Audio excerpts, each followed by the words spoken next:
Assalamualaikum warahmatullahi wabarakatuh. Perkenalkan, saya Anissa Alifa dari kelas PAI 22B Universitas Buana Perjuangan Karawang. Di sini kami akan memaparkan perbedaan hukum tolak dan juga hukum khulu.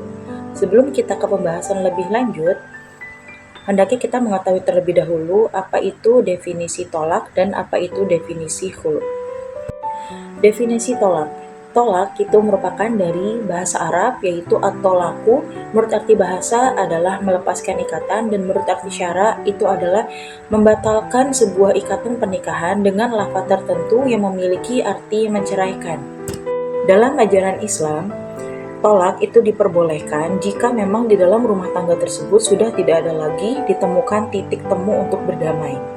Kemudian tentang talak ini Rasulullah bersabda, "Abghadul halali ilallahi tolaku", yang artinya perbuatan halal yang paling dibenci oleh Allah itu adalah tolak. Hadis riwayat Abu Dawud dan Ibnu Majah dan dianggap sahih oleh Imam Al-Hakim. Nah, berdasarkan dari hadis tersebut, menurut jumhur ulama, hukum tolak itu adalah mubah tetapi lebih baik dijauhi. Namun, misalkan kita melihat dari latar belakang terjadinya talak, maka hukum yang mubah tersebut itu akan berubah menjadi wajib jika memang hakim itu sudah tidak menemukan jalan kecuali dengan adanya talak yang mana bisa menempuh untuk meredakan pertikaian yang terjadi di antara suami dan juga istri. Kemudian yang kedua, hukum mubah tadi akan bisa berubah menjadi haram jika seorang laki-laki itu menjatuhkan talak kepada istri yang tidak memiliki tujuan yang jelas. Atau bisa juga pada saat suami menjatuhkan talak kepada istri pada saat istri itu dalam keadaan haid, atau istri tidak dalam keadaan haid atau suci tetapi sudah digauli. Kemudian bisa juga berubah kepada hukum mubah. Hukum tadi itu jika seorang istri itu memang memiliki akhlak yang buruk, jelek tabiatnya dalam bermuamalah, melalaikan hak suami dan lain-lain sebagainya, sehingga tujuan pernikahan yang diinginkan itu tidak tercapai sama sekali. Kemudian bisa juga ke hukum sunnah, apabila dalam rumah tangga itu sudah sangat sulit dipertahankan, dan apabila dipertahankan itu akan lebih banyak bahayanya. Misalkan seorang istri itu tidak mau atau lalai dalam melaksanakan hak-haknya Allah SWT, seperti melaksanakan sholat itu tidak mau, puasa juga tidak mau, padahal sudah berulang kali diperintahkan oleh sang suami, sudah dinasihati berulang kali oleh sang suami agar jangan melalaikan perintah Allah, tapi juga tidak mau, maka sang suami itu disunahkan untuk menceraikannya, sebab hal tersebut itu akan merugikan kehidupan beragama mereka yang merupakan inti dari kebahagiaan sejati. Selanjutnya kita ke macam-macam talak. Macam-macam talak jika kita melihat dari kondisi sang istri itu terbagi menjadi dua, yaitu ada tolak sunni dan juga ada tolak bid'ah. Kalau tolak sunni itu adalah suami menjatuhkan talak kepada istri pada saat kondisi istri itu suci dan memang belum sama sekali disetubuhi atau digauli. Kemudian yang kedua ada tolak bid'ah. Tolak bid'ah itu adalah suami menjatuhkan tolak kepada sang istri pada saat sang istri itu posisinya haid, atau pada saat posisi istri itu suci tetapi sudah disetubuhi atau digauli. Kemudian macam yang lain, jika kita melihat tolak itu dari segi boleh atau tidaknya suami merujuk sang istri, itu terbagi menjadi dua. Yang pertama itu adalah tolak raj'i. Tolak raj'i itu adalah talak yang dijatuhkan oleh suami kepada istri sebanyak 1, 2, dan talak ini itu suami masih mempunyai hak untuk merujuk kepada istrinya, dan cukup dengan mengatakan aku telah merujukmu kembali, itu sudah cukup. Tetapi kalau tolak bain itu adalah tolak yang diberikan oleh suami dengan tidak adanya kesempatan lagi bagi suami untuk merujuk sang istri kecuali adanya akad nikah baru atau muhalil. Jadi dimaksud dengan talak bain ini, semisal suami menjatuhkan talak 3, yang mana talak 3 itu kan adalah talak bain, tidak diberikan lagi hak kepada suami itu untuk merujuk, kecuali semisal pada saat sudah jatuh talak, si istri itu menikah lagi dengan orang lain, kemudian sudah sampai bersetubuh. Nah, kemudian sang istri ini bercerai dengan suami barunya. Nah itu namanya muhalil. Maka dari situ bolehlah sang suami yang lama ini merujuk kembali, seperti itu. Kemudian kalau misalkan tolak itu dilihat dari segi pengucapannya, tolak itu dibagi menjadi dua, ada tolak sorry, ada juga tolak kinayah.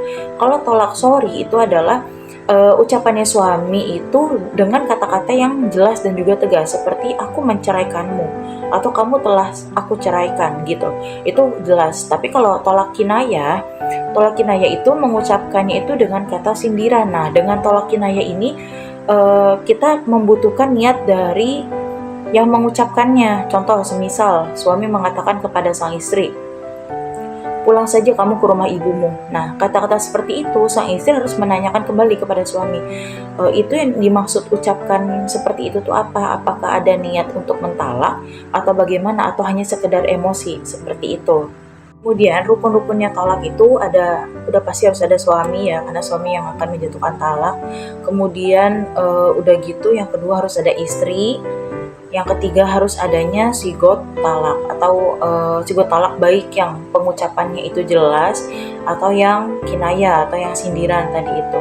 Kemudian kita juga langsung beralih ke syarat-syaratnya tolak itu. Yang pertama, suami yang menceraikan istrinya itu harus disyaratkan dewasa, berakal sehat, terus atas kesadarannya dia sendiri dan kehendaknya sendiri, bukan karena paksaan. Kemudian ucapan tolak yang dikemukakannya berdasarkan kesadaran dan juga kesengajaannya. Nah, kemudian timbullah dari perempuan, apakah hanya laki-laki saja yang hanya mempunyai hak talak? Apakah perempuan mempunyai hak tolak? Nah, maka dari sini ada juga hukum perempuan boleh memintakan cerai kepada suaminya. Namanya itu adalah khulu. Mari kita bahas hukum khulu. Baik, khulu itu berasal dari kata khola'a, yang menurut arti bahasa itu adalah menanggalkan. Kalau menurut arti istilah, itu adalah penebusan diri sang istri kepada suaminya agar terlepas dari ikatan pernikahan, atau menurut ulama fikih, khulu itu adalah istri memisahkan diri dari suaminya dengan adanya ganti rugi kepada sang suami. Dasar hukum dari khulu yang pertama itu mubah. Menurut jumhur ulama, bahwasanya hulu ini boleh-boleh saja untuk sang istri manakala pada saat memang si istri itu merasa sangat tidak nyaman apabila terus hidup bersama suaminya, mungkin dikarenakan suaminya ini tidak memenuhi hak-haknya, kemudian sifat-sifat buruk yang istri ini sangat sudah tidak bisa menahannya, seperti itu. Maka dalam kondisi seperti ini, hulu itu boleh bagi sang istri, dan ya memang sah-sah saja.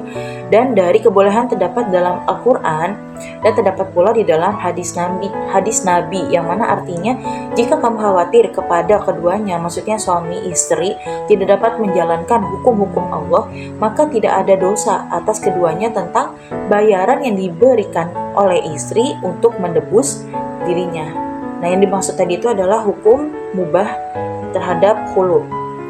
Kemudian hukum haram, hulu itu bisa menjadi hukum haram apabila si istri itu meminta hulu kepada suaminya tanpa memang ada alasan yang jelas, seperti memang urusan rumah itu ya, rumah tangganya baik-baik saja, suami memenuhi hak-haknya, dan memang tidak ada apa-apa, itu juga haram.